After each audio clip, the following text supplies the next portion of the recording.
Welcome back to the Creed in 5 parts. It's hard to believe, but we're already at the end of the video series. Throughout these videos, we've looked at the truth of the Nicene Creed, the different teachings that form the essential part of our Catholic faith. We've looked at how God reveals himself to us as the Trinity, as Father, Son, and Holy Spirit.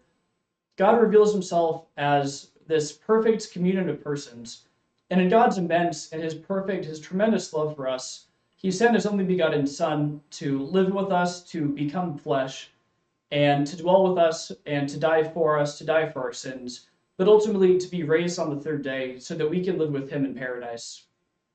We now come to the final part of the Creed as we profess, I believe in one holy Catholic and Apostolic Church. I confess one baptism for the forgiveness of sins, and I look forward to the resurrection of the dead and the life of the world to come. Amen. We can so easily overlook this last part of the Creed.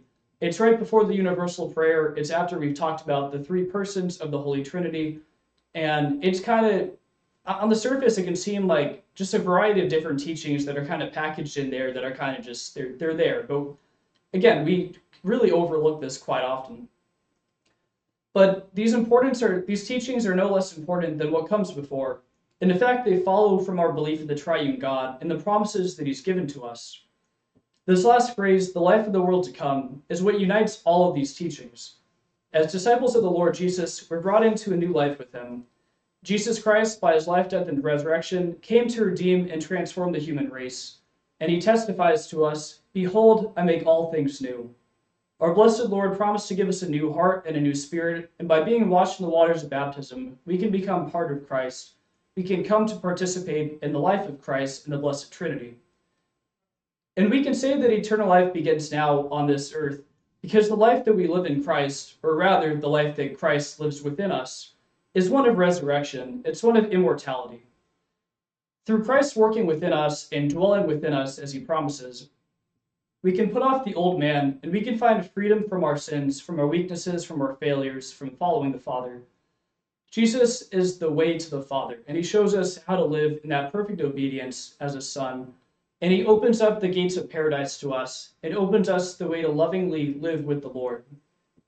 The church professes her belief in the resurrection of the dead because she first believes in the resurrection of Jesus Christ from the dead. This is the decisive part of our faith. If there's no resurrection, if there's nothing that ultimately overcomes death, if there's nothing that happens after the story of God becoming man and dying for our sins on the cross, if there's no after story, if there's no glory, if there's nothing that comes after that, we can just pack up our bags and go. We can stop watching these videos. We can stop preaching the gospel. If Jesus isn't God, if he's not fully divine, and the resurrection is just this sentimental thing that sounds nice but isn't really real, there's no reason to have faith. There's no reason for that to affect our lives, to captivate us.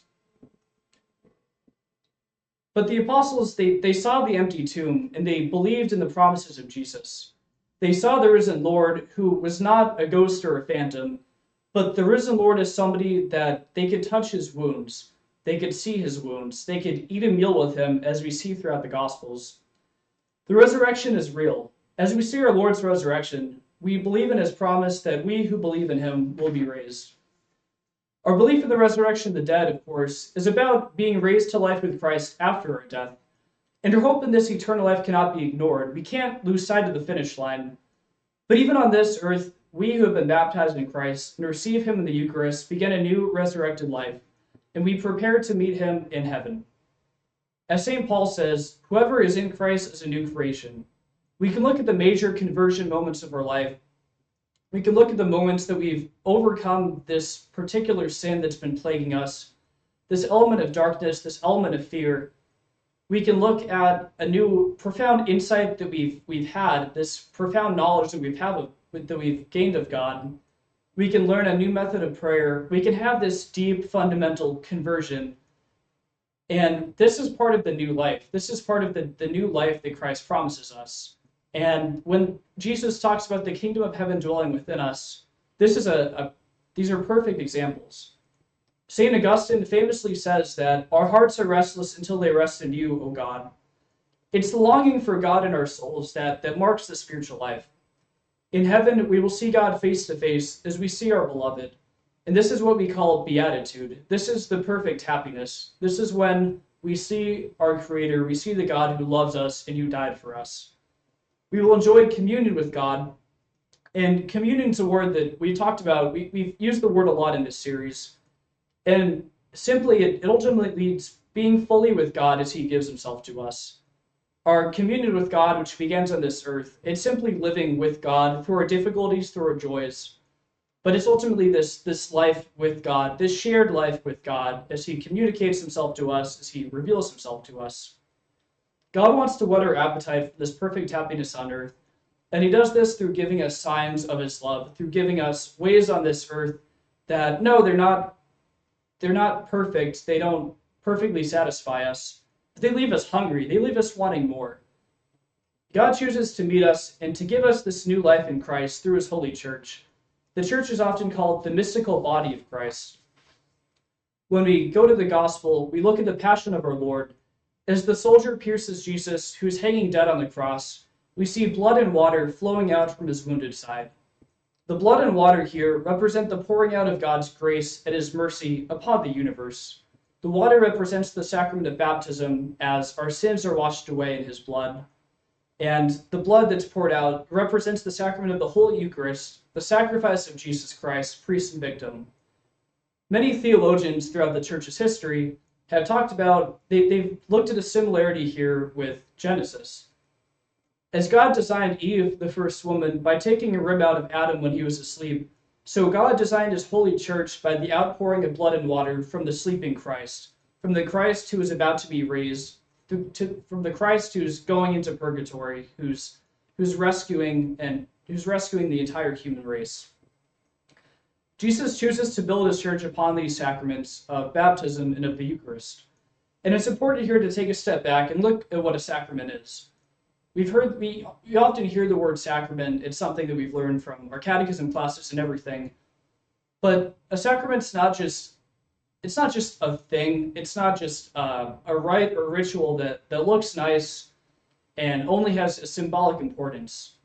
Rather, a sacrament's the outward sign of an inner work of grace. What this means is that God chooses to make the invisible work of his grace visible through physical signs, through physical realities that we can grasp, that we can see. We look at these physical realities like water, bread, wine, and oil. These are basic physical elements of our world, and they show us that through the symbolic importance that God is still choosing to work. He's still choosing to become present and to make himself present through these signs. To those without faith, it looks like these are just empty rituals that have a nice symbolic or cultural importance. But to us who have faith, who believe in the Lord Jesus, the symbolism and the actual work of grace both matter here. God calls us a chosen race, a royal priesthood, a holy nation, a people for his own possession. The church is the people of God, and we are made one and made holy by God's dwelling within us. God chose us to be his own, but he also sent us out on mission. The church that we read about in the Acts of the Apostles, with the tongues of fire, the massive conversions, the preaching of the gospel everywhere throughout the Middle East, this is the same Catholic Church that exists today. It's tempting to view the church as just simply a human institution with a lot of rules, a lot of regulations, something that can kind of get in the way of, a personal faith, a personal encounter with the Lord Jesus. But again, this is the same church that exists today. We're founded on the rock of the apostles, and the church is the bride of Christ. Christ has not left the church. He will not leave the church. With weaknesses, with failures, with scandals, yes, they're terrible. They plague the church, but God doesn't leave his church. And there has to be this continuity between the old church that Jesus founded and the church that we worship in today. The church's mission is to carry on Christ's redemption of the entire world through word and sacrament. And we've seen this throughout our entire history with preachers, with missionaries. And as St. Paul says, with the one body of Christ, there are many different roles, there are many different tasks and missions that are specific to each believer.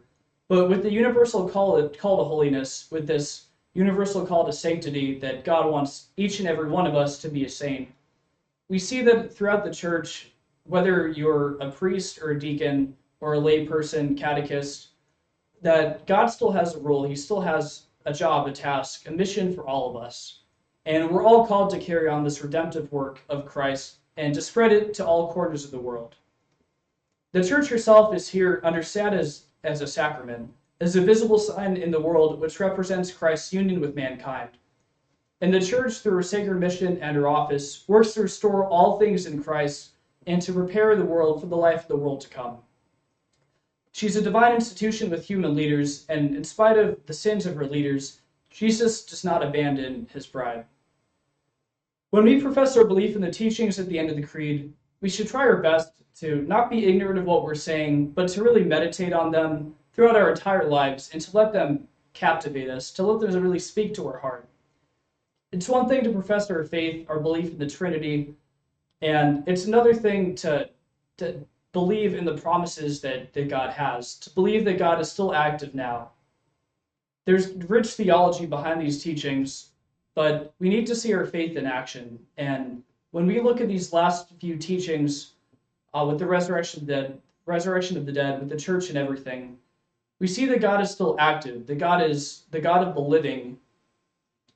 Our belief in the holiness of the church, the renewal of our baptismal promises, our hope in the resurrection of the dead, and the life of the world to come. This is taking our faith in the Trinity and putting it into action. God is here in our midst, and the Holy Spirit guides us through the church.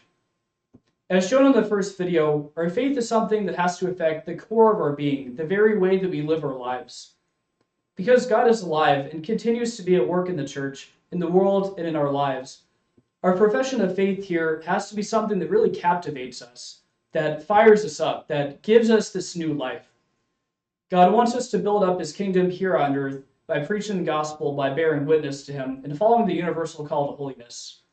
And yes, we can think of major moments, we can think of difficult conversations that we can have by going door to door with some evangelization, by putting something on social media.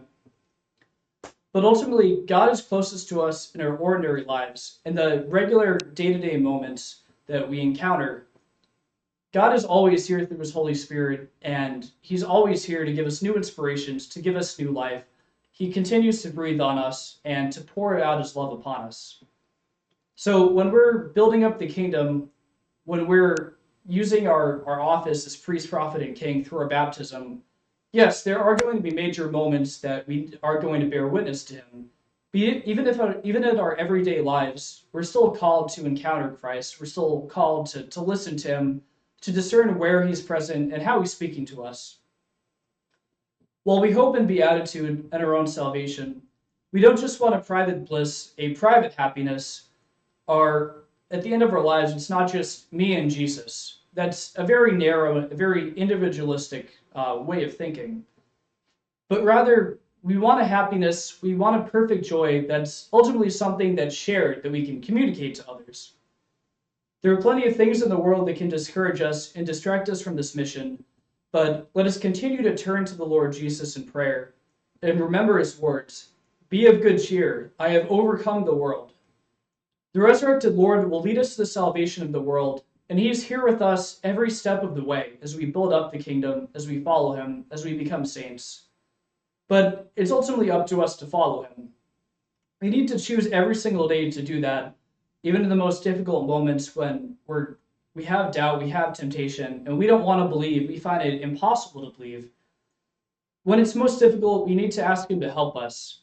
When we pray, "God, come to my assistance," we're asking for him to come to our aid. We're inviting him to help us in our own messes and the own challenges and difficulties of our life. And this petition, this asking for God to help us, this is the heart of our prayer, and this is our amen. Even if our active trust seems weak, it's this simple trust that a child has that's ultimately what leads God to love us, to look down upon us.